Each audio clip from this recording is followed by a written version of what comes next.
me no more reports. Let's fly them all. Till Birnam Wood comes to Dunsinane, I shall not be tainted with fear. What of the boy king? Is he not born of a woman? The spirits of all mortal consequence pronounced me thus: Macbeth, fear not, for none shall harm thee who are born of a woman. Then fly, false things! Go, mingle with your English epicures. By mind I sway, and the heart I bear, I shall not sag with doubt, or shake with fear. Where got thou that goose look? There is 10,000. Geese, villain! Soldiers, sir. Go, prick thy face, and overred with fear. Those white cheeks of yours are counselors to fear, boy. What soldiers, Patch? The English force, so please you. Take thy face hence. Seated! I am seated, I say! This push will either cheer me ever or deceit me now. I have lived long enough. My way of life has fallen into a seer, the yellow leaf, and things that should accompany my age, as obedience, honor, love, troops of friends, things I must not look for, but in their stead, curses, not loud, but deep, of which the faint of heart would fain deny, but dare not. What is your gracious pleasure? What news more? All is accepted, my lord, which was reported. I will fight till my flesh be hacked from my bones. Give me my armor. 'Tis not needed yet. I'll put it on. Send out more horses. Scur the country round. Hang those that talk of fear. Give me mine armor.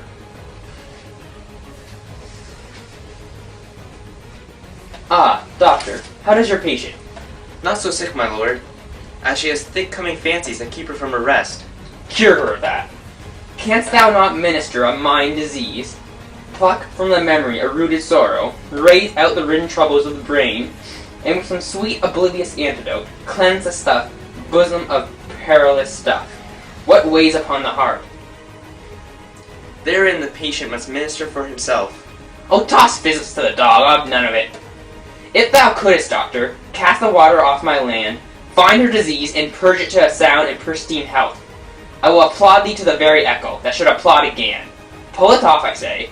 What rhubarb, senna, or purgative drug would scour these English hence? Hearest thou of them?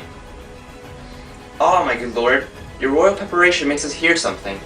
Bring it after me. I will not be afraid of death and bane, till Burnham Forest come the Dunsinane.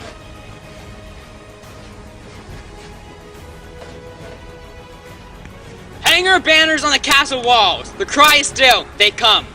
Our castle strength will laugh a siege to scorn. Let them lie here. Let fever and ague take them up. Had they not been with those who were forced against us, we might have met them dareful, beard to beard, and fought them backward home. Ah! What is that noise? It is the cry of good women, my lord. Odd.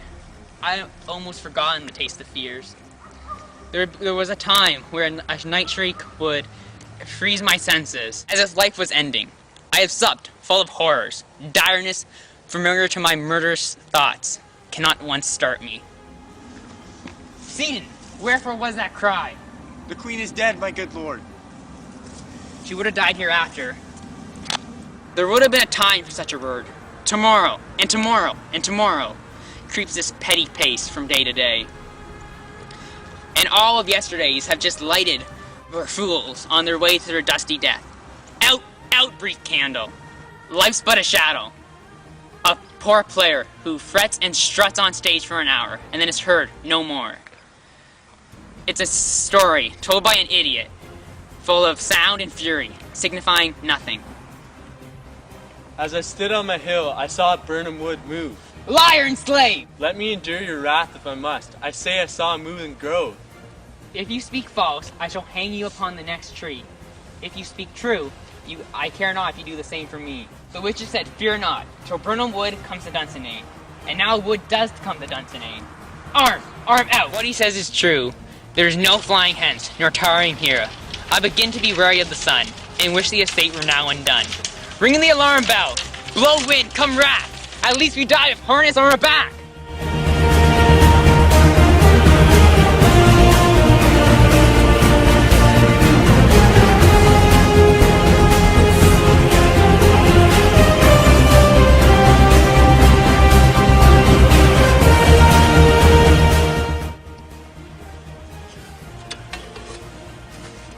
Now near enough, your leafy screens throw down, and show like those you are. You worthy uncle, shall my cousin, your noble son, lead our first battle, worthy Macduff, and we shall take upon what else remains to do, according to our order. Fare you well. If we find the tyrant's power tonight, let us be beaten if we cannot fight. Make all our trumpets speak, give them breath. Those clamors harbingers of blood and death. I have been tied to a stake. I cannot fly. But bear-like, I must fight the course. Who is woman born who I must fear, or none? What is thy name? Thou be afraid to hear it. Thou call thyself any better name than in hell. My name is Macbeth.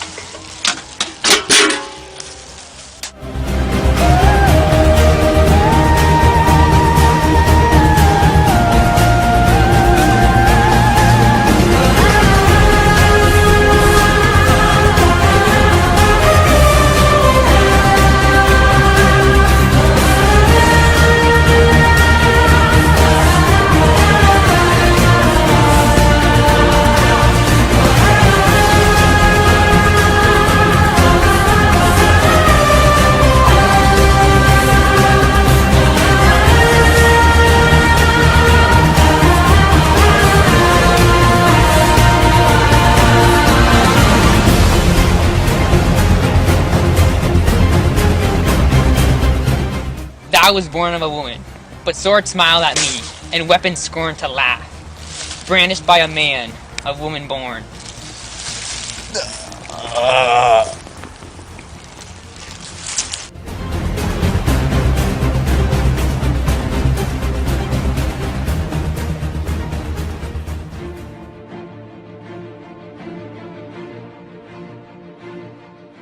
That way the noise is, tyrant, show thy face. If thou beest slain and with no stroke of mine, my wife and children's ghosts will still haunt me. I cannot strike at wretched kerns, whose arms are hired to bear their slaves. Either thou, Macbeth, or else my sword with unbattered edge I sheath again undeeded.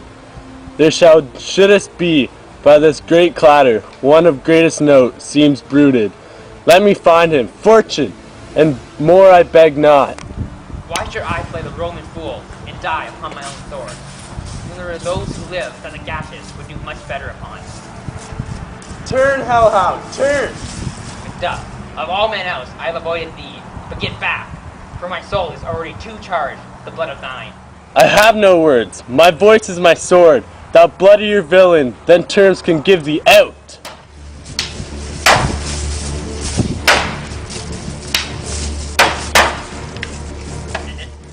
Thou losest labor, as easy mayest thou the intrenched air. With thy keen blade impress, as make me bleed. Let fall the blade on vulnerable crests. I bear a charmed life, which must not yield to one of woman born. Despair thy charm, and let the angel whom thou still hast served tell thee, Macduff was from his mother's womb untimely ripped. Accursed be he who tells me so, for it hath cowed my better part of man. And even these juggling fiends are no more believed, who trifle with us in a double sense, and bring the word of promise to our ear, only to break it in hope. I will not fight thee. Then yield thee, coward, and live to be and show and gaze of the time. We'll have thee, as our rare monsters are, painted upon a pole, and underwit. Here may you see the tyrant. I will not yield. I will not kiss the ground beneath the boy's feet, nor be baited with Rabble's curse. Though Birnam Wood comes to Dunsinane, and I'm opposed by thou not born of a woman, I will try thee last. Here, I toss my shield to the ground. Lay on, Macduff, and damn be him who cries enough!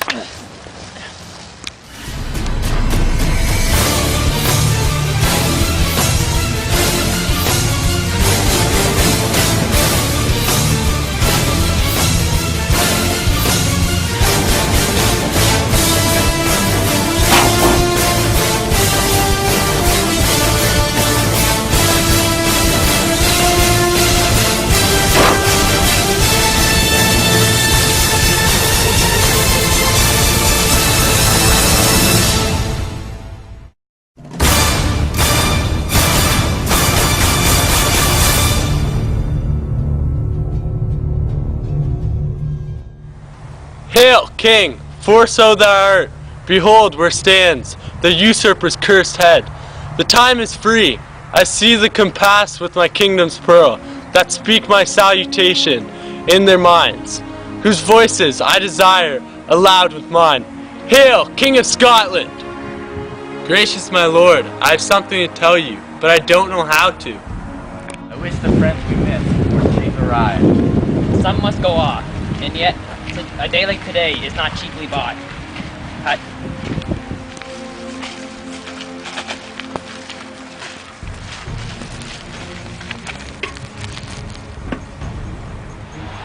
Macduff is missing, and your son, my lord, has paid a soldier's debt. He only lived but till he was a man, the which no sooner had his prowess confirmed in the unshrinking station where he fought, but like a man died. Then he is dead? Aye, and brought off the field. Your cause of sorrow must not be measured by his worth, for then it hath no end. Were his wounds on the front? Aye, on his front. Then he died a man. If I had many heirs, as I had sons, I would not wish them a fairer death. He's worth more sorrow, and that I'll give to him. He's not. They say he died well, and so God be with him. Here comes newer comfort.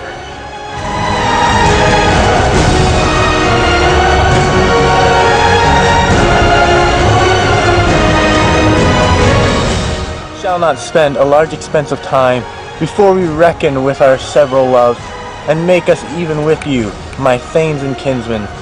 Henceforth we herald the first that ever Scotland in such an honored name.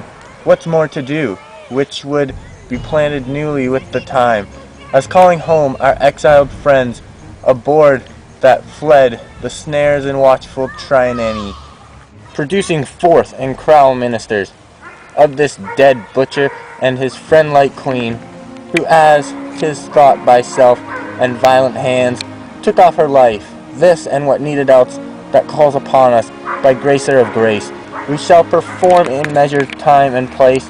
So thanks to all at once, and to each one when we invite to see us crowned at Scone.